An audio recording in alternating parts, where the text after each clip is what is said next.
Ito na guys, a-applyan na natin ng gamot sa reband ang kanyang hair.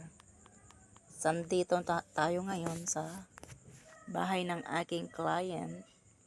So dito tayo nag-service mga guys ng reband. So a-applyan muna natin yan guys. Tapos ibababad natin ang hair niya para maluto sa gamot at madaling maunat mga guys ang kanyang hair. So ayan guys, ito na nga guys, ma-applyan ko na, babad ko muna. So may merienda muna tayo dyan ng cake saka pansit at saka monay mga guys. So ito si Kuning, gusto din niyang kumain ng cake kaya andyan siya, nakikipag halubilo din si Kuning. So ito na guys, nabanlawan na natin ang kanyang hair. So nagplaplansya na tayo dyan guys. Pinaplansya ko na ang kanyang hair mga guys.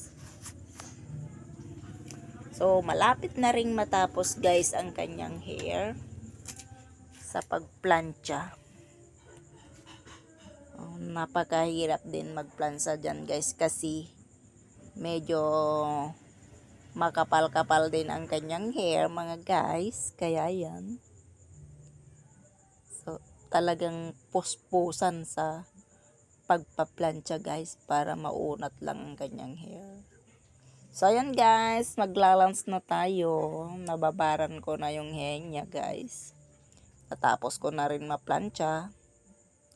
So pinag-lunch muna kami guys. Diyan. So, kakain muna tayo guys ng lunch. So unang subo ay sa inyo. So ang ulam natin dyan guys ay sisig at saka pinakbit na kalabasa guys. Masarap yan guys. Ginisa sa alamang yan, yung kalabasa. Yan ang pinaulam sa akin ng aking client. Oh, masarap yan guys. May sisig pa. So kasama ko dyan yung aking anak. O yan yung ulam namin. So yan din yung aking anak guys. Nakatalikod lang siya. Di makita. So tatapusin lang natin yung ating lunch. So habang naghintay tayo ng oras, kakain muna tayo dyan ng kakain mga guys. So pagkatapos natin kumain guys, ayan na guys, pahinga-hinga ng konti. Hawak-hawak yung blower. Yan, at mag-blower na tayo after. So ito na nga guys, natapos ko na rin yung reband. Sayan ang kanyang outcome. Straight na siya guys. Ginupitan ko na rin yung kanyang dulo guys. Hindi ko na rin ipinakita kung paano ko siya ginupit sa dulo-dulo. Kasi marami nang dry sa dulo guys. Kaya tinanggal-tanggal ko yung mga excess na mga buhok guys. So ayan, ang ganda-ganda ng pagkaka-reband niya guys. So straight siya guys. So ito na nga guys, natapos ko na rin sa wakas ang kanyang hair. Satisfied naman siya guys diyan sa hair niya. So ang sarap rebanin kasi madaling plansyahin lang yung hair. Ang ganda na ng kinalabasan ng hair niya. So ayan na, malambot na siya. Hindi katulad ng hindi pa na-reband, ay haggard siya. So ayan, hindi ko na makita kaya pinatayo ko na siya guys diyan para makita ko yung ganda niya guys. So matangkad siya sa akin kaya ako ganyan, pinatayo ko na lang siya.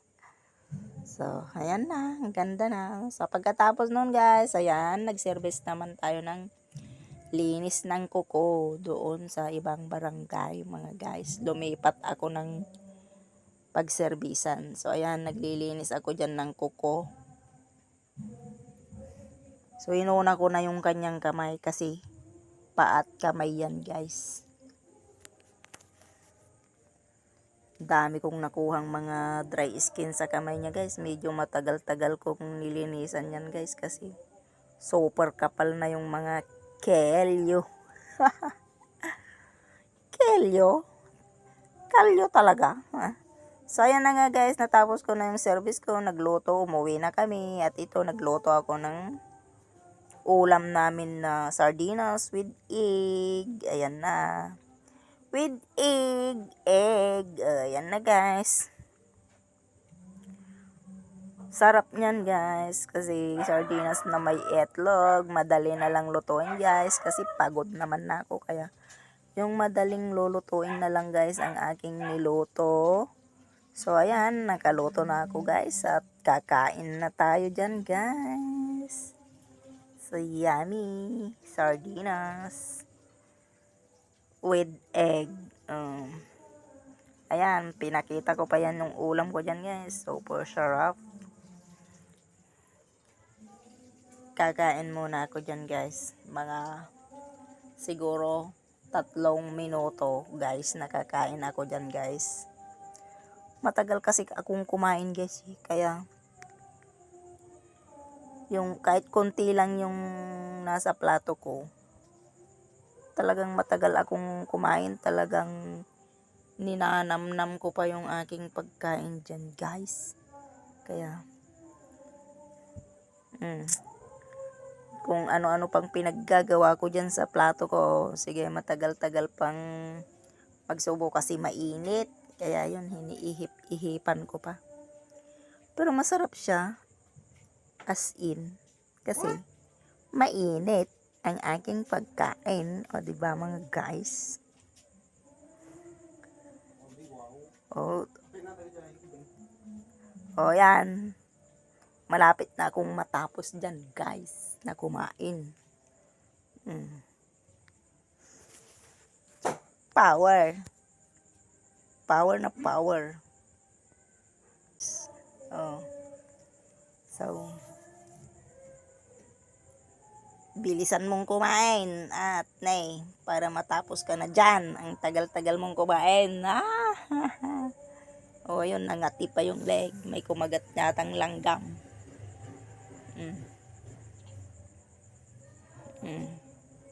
May nanguyang matigas. Ayan, itatapon na.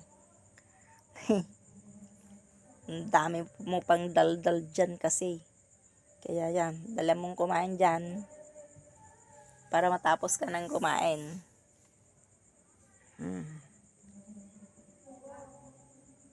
Paggabi na rin, mga guys. So, ito, pagkaluto ko, kumain na agad ako, guys.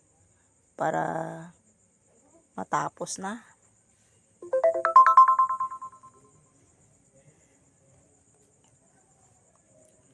Pagkatapos ko na dyan na kumain, guys, ay syempre hindi mawawala yung pagkatapos mong kumain magugas ka ng mga kinainan. O, diba mga guys? O, yan, matagal pang matubos yung pagkain ko dyan, guys, kasi nga mabagal talaga kung kumain. As in, mabagal. Kasi